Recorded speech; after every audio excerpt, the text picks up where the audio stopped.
this is a quote that literally, and I can say this without hesitation, it literally changed my life. Because I can share that for many, many years of my mortgage career, I fell solidly on the furious side of the equation. And there are a lot of things happening in the mortgage market right now, unfortunately, that's creating that furious kind of reaction. There's also so much to be grateful for and so much to celebrate and so much to appreciate.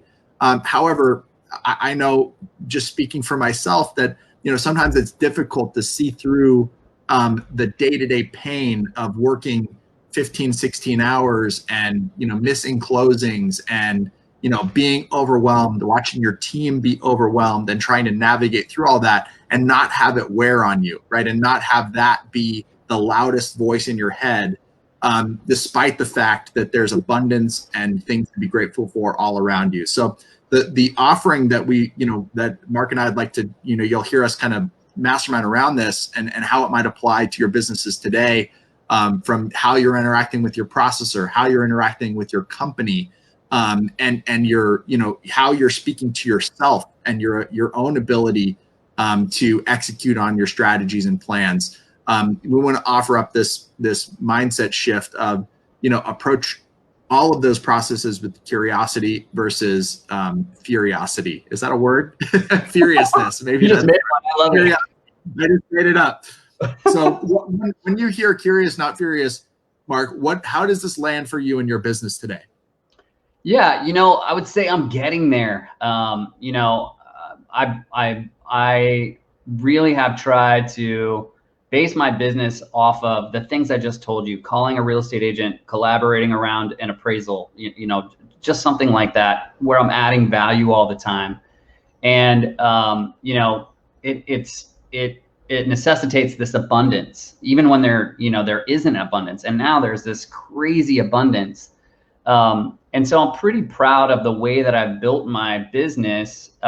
It's been slower, but it's been more fun and more fulfilling, I think, than some of the people that I compare myself to. But what I'm getting to here is that I still find myself in a scarcity mindset, even with all this abundance. I'm making more money this year than I've ever made. I've been able to help my team make more money than they have ever made. We're shattering every record, helping more families on the purchase side and the refinance side than we ever have.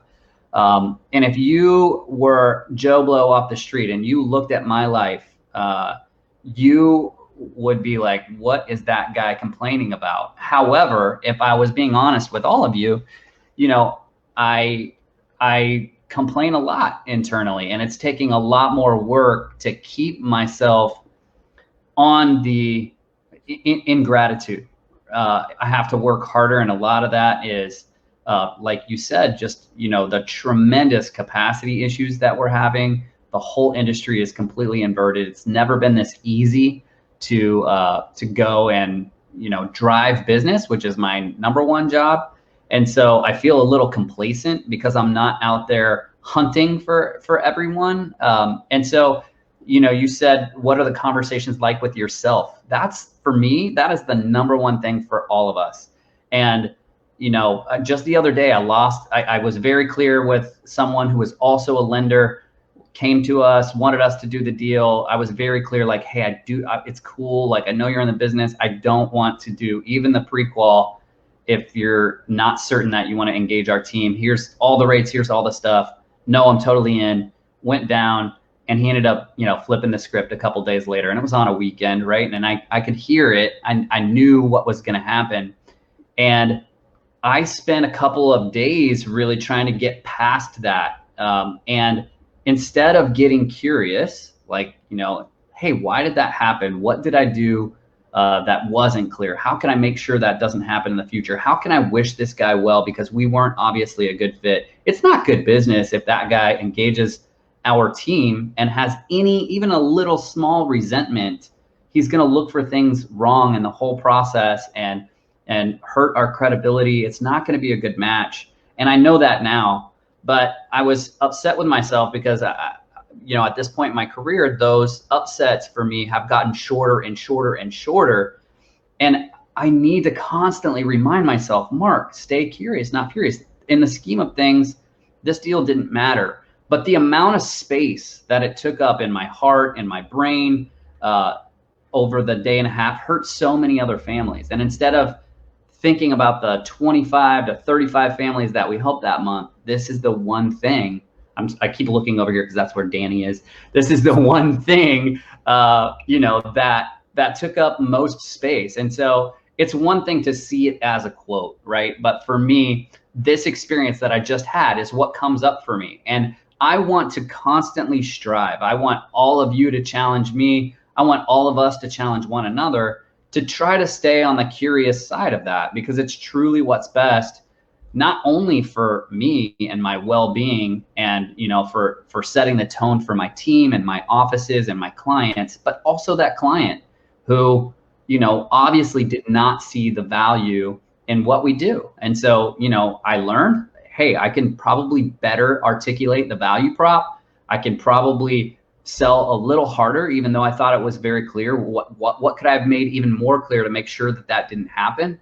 There are a lot of great learning lessons, but I learned those when I flipped from the furious side to the curious side. And so I think the more we can stay on the curious side and not just say it. A lot of us are saying, oh, this is a great opportunity verbally, but inside we're dying, right? I just think that's what we're all going through. And so the more we can be authentic and vulnerable around that, I think the more we can grow as an industry, as a tribe, and really up level the entire experience, not only for our clients, gang, but for us. We're working harder, more hours than we ever have. And, I think we all want to enjoy it more. We're on a great run here. And, the numbers that we all attach our success to, right or wrong, are insane, but we're not acting like it. The joy, the fulfillment is not as high as the numbers would indicate. So that's kind of how it landed for me, Danny. So I want to offer one other suggestion that's really related to this, and that is assume good intent. And so I'll tell you what that means for me. So, and this really comes down to very tactical curiosity versus, so furious is an emotional response, right? It's a reaction to pain. It's natural. It's going to happen. And there will be times where that's the right way to go. They're just very few and far between, right? And the curiosity is really a tactical response that's focused on improving both the current and all future versions of that situation, right? Being furious can protect you, and it can guide you to maybe avoid that situation in the future, but being curious can really prepare you for laying track that will guide you around those situations. And I was thinking, I had a conversation with one of our partners, and we were talking about processing and how there were some files that were getting missed, just easy blocking and tackling that just wasn't getting done. And they were furious, right? And they were disappointed, and they had all of these judgmental reactions, around the competency and character of the individual. And then I started asking questions about throughput, right? Was this person excellent in the past? Yes, absolutely. What was their normal output from a production standpoint? Somewhere in the low 20s per month of fundings of files. What's the current output? Somewhere in the high 30s, low 40s.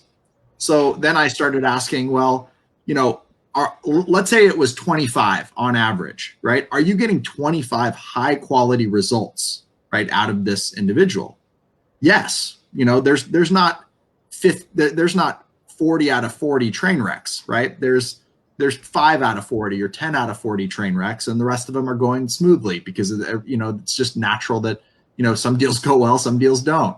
And so when we started to dig into this in a curious fashion, right, the emotion around, oh, this person's just slacking off, they don't have the same care for my business that I do, they don't care about the customers as much as I do. These are all like literal phrases that pass through my head on a daily basis, when I was navigating through painful transactions, and that one in particular, nobody cares about my clients as much as I do.